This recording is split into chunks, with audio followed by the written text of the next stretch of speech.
Hi, thank you so much for being here. My name is Nicole Weston, and I am the founder and coach here at Restore Peace Coaching, where we help parents to disrupt the grip that anxiety has on their children.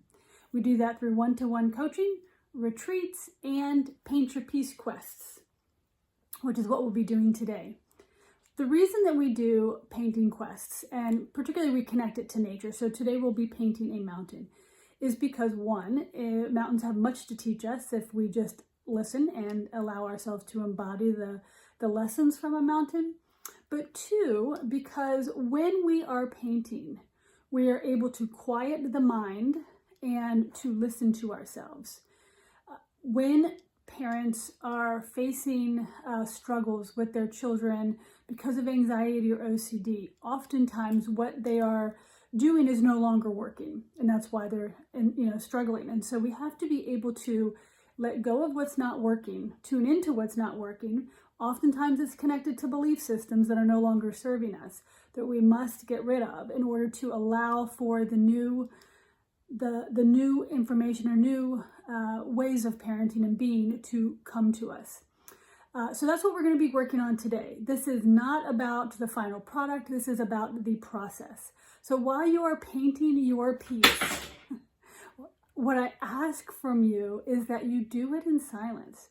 I know that may be a little uncomfortable for some people, usually like music on in the background or a TV going or something to just keep going. But that's not going to help you really tune in and listen to your soul speaking to you, so that you are learning what you need to let go of and what you need to bring and attract and allow into your life in order to be able to better support your child.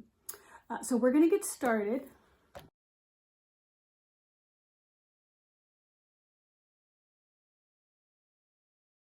Be using this type of brush with the ultramarine blue and the white to make the sky. I am working off of a photo, which I recommend that you do as well. It doesn't have to look exactly like it, but it's great to help with perspective if you're not accustomed to painting or drawing. And it also helps you just to get the tones of the colors a little bit better. Again, that's not the process, but it helps.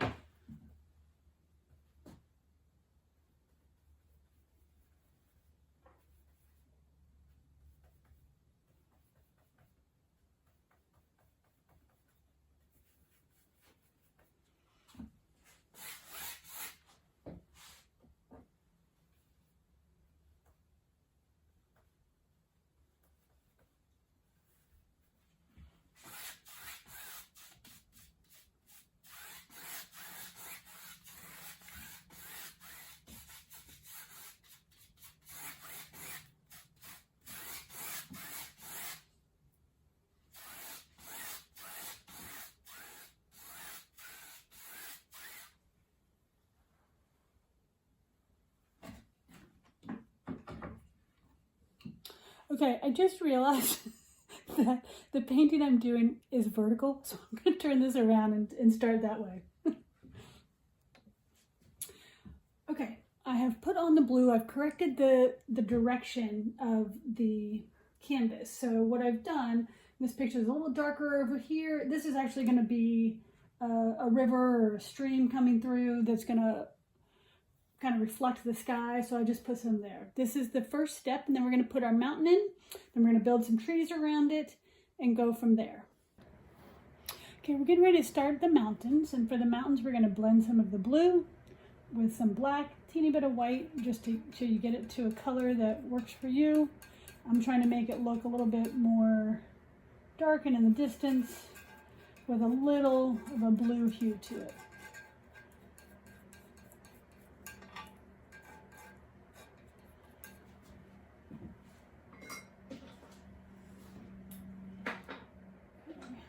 I'm just going to take this little brush to kind of outline it.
So what I'm doing here is putting in the background color, and one of the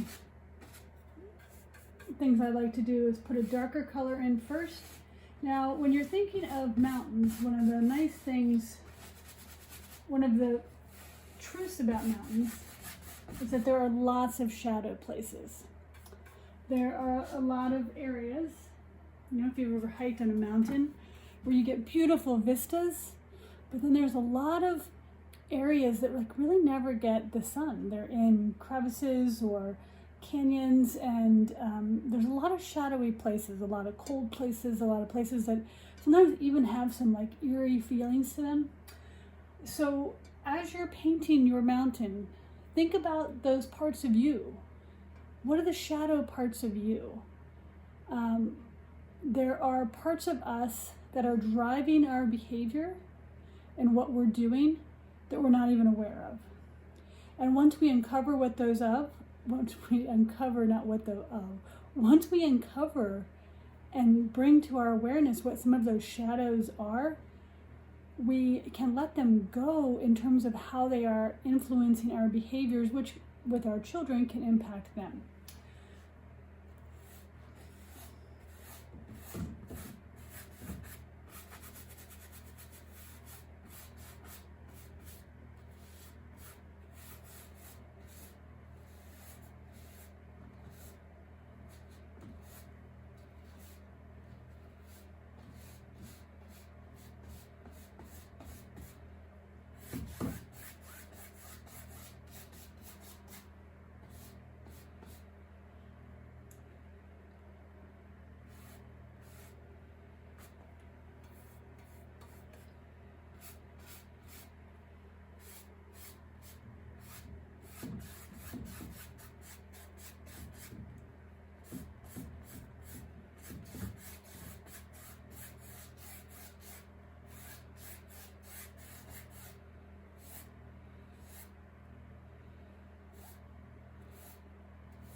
Okay, so just like as we're discovering with ourselves, we have shadows, sides of us. We're going to start putting some even more shadows here onto this before we actually get to the light. The light is where we're going, but that's what we're going to end with that. So the shadows, when you're doing mountains, the shadows are usually on one side and the light is on another. So we're going to start putting in some ridges, and so I mixed some of the blue with the black, and we're going to take, sorry, that's an awful sound. I'm just using an old, we just need a little bit like this, just a little teeny bit on there, on our palette knife. And we're going to start carving in some of this black. So this is where the fun part begins. So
we're going to put some trees back in here. I'm kind of finished with this. I'm going to come back and touch up the clouds, but right now I'm just trying to get kind of the overall feel of this mountain kind of in here.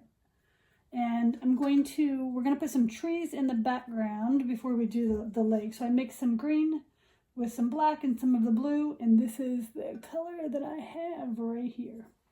So the brush I'm going to use to do this is, you can see it looks like this. We're going to just stamp it in to make what looks like trees, okay? You don't want to make it perfect because it's just trees kind of popping out. So I'm just going to, you can yeah, just got it like this.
As an example, I don't like that black there. Black is usually reserved for close up, and I know that, so I'm going to go back and put just a little bit more of this other green in there to try to.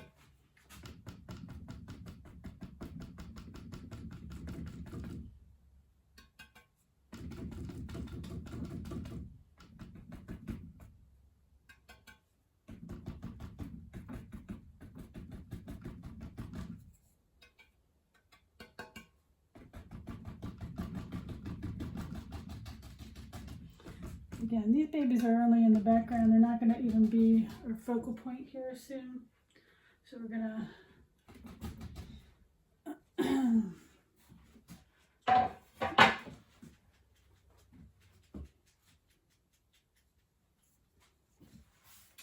Okay, so that's the background. Then we're going to have a stream kind of come like wander through here like this.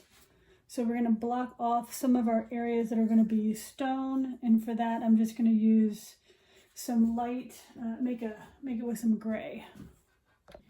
Okay, I mix a little bit of white with some black and a little bit of green just to make this color we're going to be turning into stone and land masses here soon.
So I've never really learned how to paint stones, so I am just playing with it until it looks like what I something like I like.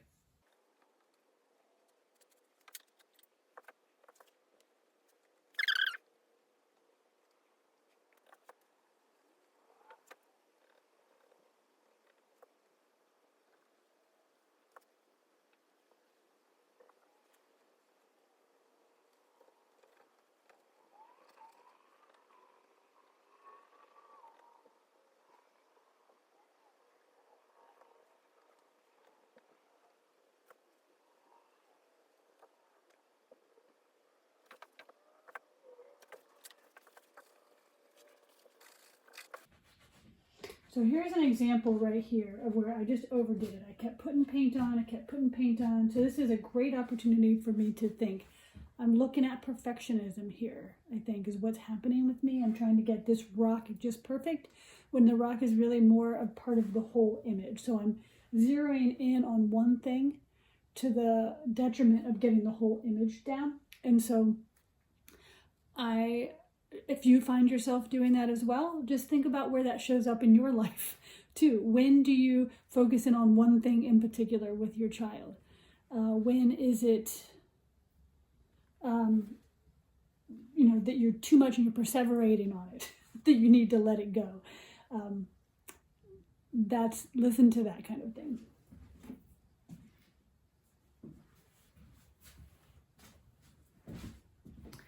And when in doubt, always take a step back, move away from it to look at it. This is true with painting as it is in life.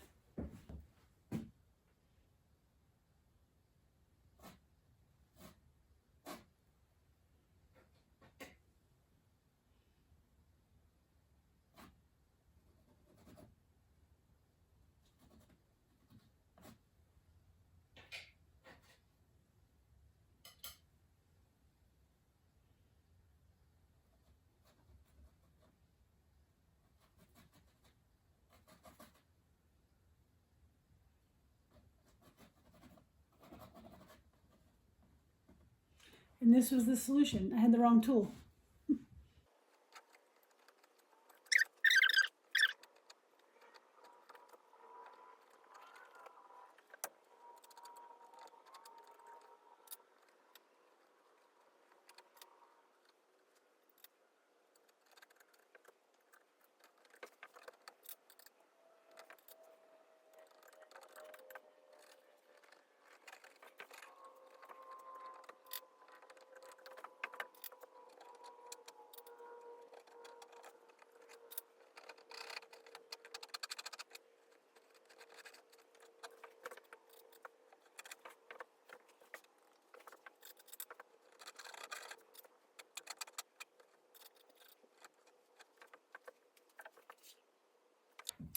Okay, some of the green back here still looks a little bit wet, so I'm going to use a hair dryer. And then what we're going to do is start, so this is closer up and this has shadow cast on it because the sun's coming in this way. Actually, I'm not sure why this is so dark as a picture that I'm looking at, but we're going to go ahead and play with it. The picture looks so good, so I'm not going to mess with it because it's easier to just do it from a picture for me. So we're going to be adding trees in here soon, but we need to get this dry before we do that.